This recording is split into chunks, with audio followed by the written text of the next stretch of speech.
हम लोग आज तक भी हमारे ही ग्रह पृथ्वी पर मौजूद जमीन के हर एक इंच की खोज नहीं कर पाए हैं और यहाँ तक कि हम लोग तो ये भी नहीं जानते हमारे सागर महासागरों के नीचे क्या कुछ दफन है।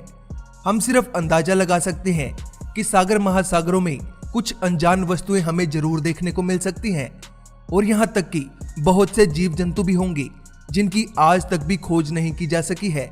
जब भी हम लोगों ने सागर महासागरों में खोज करने की कोशिश की है तब हमें कोई ना कोई नया जीव जरूर मिला है और कभी कभी तो हमें मानव इतिहास के बहुत पुराने और चौंका देने वाले एयरक्राफ्ट्स और शिप्स भी देखने को मिले हैं। और आज की इस वीडियो में भी मैं आपको ऐसी ही कुछ खोजों के बारे में बताने वाला हूं। वीडियो शुरू करने से पहले अगर आपने चैनल सब्सक्राइब नहीं किया हुआ तो चैनल सब्सक्राइब कर लीजिएगा, क्योंकि आज भी चैनल पर 99% ऐसे लोग हैं जो वीडियो तो देखते हैं लेकिन उन्होंने चैनल सब्सक्राइब नहीं किया हुआ। इस प्रकार के मानव इतिहास के अवशेष आपको समुद्र के बीच निश्चित रूप से देखने को मिलेंगे। महासागरों की गहराई में उतरने पर आपको बुरी तरह से तबाह हुए जहाजों के अवशेष भी देखने को मिलेंगे और ऐसे ही सैकड़ों जहाज आपको देखने को मिल जाएंगे। और यहाँ तक कि पूरी पृथ्वी के महासागरों की खोज करने पर तो इनकी संख्या हजारों में बदल जाएगी। आज तक का सबसे पुराना खोजा गया जहाज सन 2018 में ब्लैक सी में खोजा गया था। ये ग्रीक मर्चेंट शिप है जो कि आज से लगभग 2400 साल पहले बुरी तरह से तबाह होकर महासागर की गहराइयों में समा गया था। कुछ विशेषज्ञों और खोजकर्ताओं ने 75 फुट लंबे इस जहाज की खोज बल्गेरिया के तट के पास की थी। वो सभी लोग इस जहाज को देखकर काफी हैरान रह गए, क्योंकि आज तक उन्होंने कोई जहाज इतनी अच्छी हालत में नहीं खोजा था। ये जहाज प्राचीन समय में ग्रीक संप्रदाय के लोगों द्वारा तैयार किया गया था। चकित कर देने वाली बात तो ये थी, इस जहाज को तबाह होकर महासागर में समाये आज कई शतक बीत चुके हैं। इस जहाज में आज तक भी सब कुछ बिल्कुल अच्छी हालत में मौजूद है। इसके पीछे वजह यह भी हो सकती है, महासागर के 6000 फीट की गहराई में बहुत कम मात्रा में ऑक्सीजन पाई जाती है।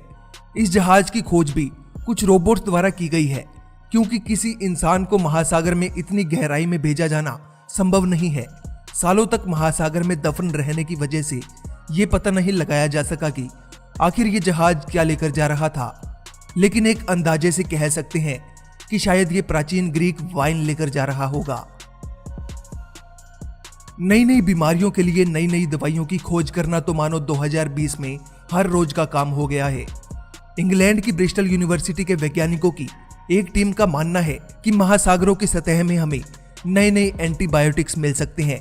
ब्रिस्टल यूनिवर्सिटी के वैज्ञानिकों की वो टीम आज तक लगभग $10 मिलियन और जिंदगी के 7 साल महासागरों की सतह में कुछ अनजाने केमिकल्स की खोज में लगा चुके हैं और उन्हें महासागर की सतह में एक केमिकल मिला है जो कि सब्सटेंस 46 के नाम से जाना जाता है।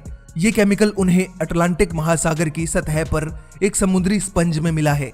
अक्टूबर 2018 में ब्रिस्टल यूनिवर्सिटी की लेबोरेटरी में किए गए टेस्ट में पता चला कि ये केमिकल हर प्रकार के बैक्टीरिया को खत्म करने में कामयाब है। इस केमिकल पर ये टेस्ट और स्टडीज लगातार ऐसे ही चलती रही तो हो सकता है आने वाले साल 2025 तक हमें मानव शरीर पर काम करने वाला एक और एंटीबायोटिक मिल जाएगा। ये केमिकल वैज्ञानिकों को महासागर की गहराई में लगभग 6 माइल्स नीचे ऐसे समुद्री स्पंज में पाया गया है जो कि लगभग 500 मिलियन सालों से महासागर में मौजूद है। ये स्पंज इस बात का भी उदाहरण है कि पुराने समय की चीजें आज से काफी बेहतर हुआ करती थी। महासागर की गहराइयों में मौजूद संसार धरती के ऊपर वाले संसार से काफी अलग होता है। ये हमें एलियंस के प्लेनेट जैसा भी दिखाई देता है। दिसंबर 2018 में वैज्ञानिकों ने महासागर की गहराई में नए तरह के इकोसिस्टम की खोज की है जो कि आज तक वैज्ञानिकों ने पृथ्वी पर कभी नहीं देखा था। इस इकोसिस्टम के केंद्र में वैज्ञानिकों ने अनदेखे समुद्री जीवों से घिरे हाइड्रोथर्मल वेंट्स भी देखे हैं। महासागर में मौजूद इस अद्भुत जगह का नाम जैकमार रखा गया है। ये जगह गल्फ ऑफ कैलिफोर्निया में लगभग 12,000 फीट की गहराई में पानी के अंदर मौजूद है। इस जगह पर मौजूद बैक्टीरिया वोल्केनो से निकलने वाली हाइड्रोजन सल्फाइड गैस की वजह से आज तक जिंदा है और फूड चेन के जरिए ये बैक्टीरिया दूसरे क्रिएचर्स खा लेते हैं। उबलते हुए हाइड्रोथर्मल फ्लूइड्स और पास में पाए जाने वाले ठंडे पानी के बीच तापमान का भी काफी अंतर पाया गया है। जो कि लगभग 290 डिग्री सेल्सियस तक पहुंच जाता है, जो कि हमें तरल धातु की तरह चमचमाते हुए इफेक्ट के साथ दिखता है, क्योंकि आसपास की जगह में ब्लू माइक्रोब्स फैले हुए हैं। लेकिन वैज्ञानिक आज तक इस बात का पता नहीं लगा पाए कि आखिर इन माइक्रोब्स का रंग नीला होता कैसे है। इस बात का पता लगाने के लिए इस जगह पर काफी इन्वेस्टिगेशन करनी होगी, लेकिन बार बार रोबोट्स को इतनी गहराई में भेजना काफी महंगा और धीमा है। जब एक ब्रिटिश वैज्ञानिक और उसकी टीम ने दूसरे विश्व युद्ध के चलते नाजी एंजिमा कोड क्रैक किया था, तभी से ही जर्मन्स के अंत की शुरुआत हो गई थी। उसी क्षण से विरोधी टीम को पता होता था कि जर्मन्स युद्ध की क्या योजना बना रहे हैं, और वो समय से पहले ही जर्मन्स के हमले के लिए तैयार रहते थे। हालांकि जर्मन्स को इस बात का कभी पता नहीं चला कि उनकी कोड मशीन हैक की गई थी, और युद्ध के समाप्त हो जाने तक उन लोगों ने उस मशीन की रक्षा की थी। और शायद इससे समझ सकते हैं कि ये मशीन सन 1945 में जर्मनी के गेल्टन बे में कैसे पहुंची होगी। नवंबर 2020 में कुछ डाइवर्स को ये मशीन फिशिंग नेट लगाते हुए समुद्र में पाई गई। नाजी सबमरीन के बाकी पार्ट्स भी पास में ही पाए गए। हो सकता है कि शायद एंजिमा मशीन को पहले इसलिए फेंक दिया गया होगा ताकि दोनों पार्ट्स एक साथ किसी को भी ना मिल सके।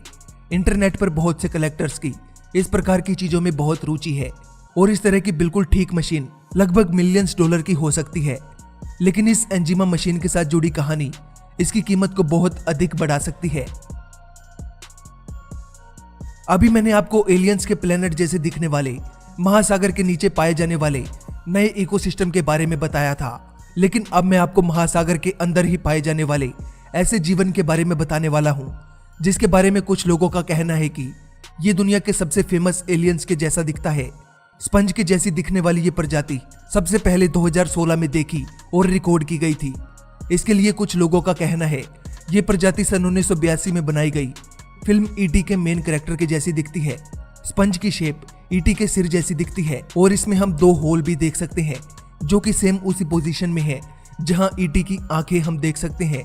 इस प्रजाति की शेप की वजह से इसका नाम एडवेना मैग्निफिका रखा गया है, और अगर हम लैटिन भाषा से इंग्लिश में ट्रांसलेट करें तो इसका मतलब मैग्निफिशिएंट एलियन निकल कर आता है। ये स्पंज जैसी दिखने वाली प्रजाति मैरीना ट्रेंच में पाई जाती है। इसे देखने पर ऐसा लगता है इसकी 2 आंखें हैं, जो कि शायद इसकी किसी काम की नहीं है, क्योंकि जितनी गहराई में ये प्रजाति पाई जाती है वहां तक तो रोशनी भी नहीं पहुंच पाती। लेकिन इस स्पंज से निकलने वाला केमिकल आने वाले समय में दवाई बनाने के इस्तेमाल में लिया जा सकता है। इसी वीडियो में हमने एक बहुत अच्छी कंडीशन में पाया गया एक जहाज देखा, और अब मैं एक और ऐसे ही जहाज के बारे में बताने वाला हूं। बेल्टिक सी में एक और ऐसा ही जहाज मिला है जो कि आज भी काफी अच्छी कंडीशन में है। लोग इसे देखकर कहने लगते हैं कि ये जहाज हाल ही में तबाह होकर समुद्र में दफन हुआ होगा, लेकिन यह जहाज आज से लगभग 500 से 600 साल पहले तबाह होकर बेल्टिक सी में दफन हुआ था। और शायद हो सकता है कि जब यह जहाज तबाह होकर समुद्र में दफन हुआ होगा तब क्रिस्टोफर कोलंबस और लियोनार्डो दा विंची जीवित होंगे। समुद्र में इस जहाज की कंडीशन आज तक भी बेहद अच्छी हालत में पाई गई है, क्योंकि इसके पीछे भी यही वजह है। समुद्र की गहराई में ऑक्सीजन नहीं पाई जाती। इस जहाज के ऊपर काफी नमक चिपका हुआ है जो कि इसकी रक्षा भी करता है। एक छोटी शिप जिससे कि लोगों को जहाज तक लाया और ले जाया जाता था आज भी सही हालत में पाई गई, और शायद हो सकता है कि इस जहाज को किसी युद्ध में इस्तेमाल किया गया होगा। इस जहाज पर लगी सिर्फ 2 ही बंदूकें पैक थी, लेकिन बाकी की बंदूकें आज भी फायरिंग पोजीशन में थी। तो दोस्तों आज के लिए बस इतना ही, और आपको इनमें से सबसे अच्छी खोज कौन सी लगी नीचे कमेंट सेक्शन में जरूर बताइएगा। इस वीडियो का पार्ट 2 चाहिए हो तो कमेंट में पार्ट 2 जरूर लिखें, और भी ऐसी ही वीडियोस देखने के लिए अट्रैक्टिव दुनिया चैनल को अभी सब्सक्राइब करें। मिलते हैं अगली वीडियो के साथ। यह वीडियो देखने के लिए आपका धन्यवाद।